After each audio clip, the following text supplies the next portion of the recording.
Little tip for when your sockets won't stay in the case. You go to close it, the sockets all fall out of their spot. I already did this bottom row here. Do the top row, show you real quick. Take a lighter, torch lighter.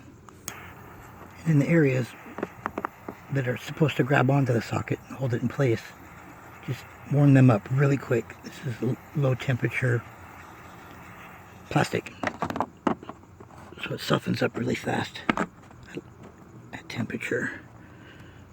I would guess around 150 to 200 degrees, and it's very soft.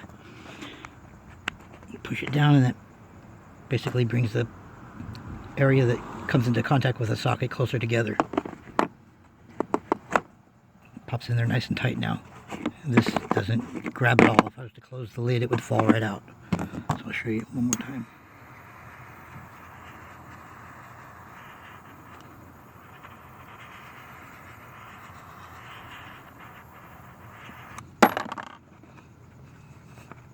Push down and pinch together. Didn't do it quite enough on that one.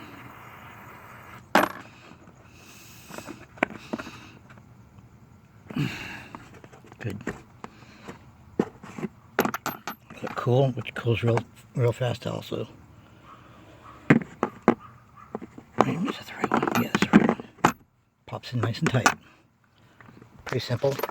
Keep your tools together. I hate it when I open this thing and the sockets are all out of their spot. So there you go.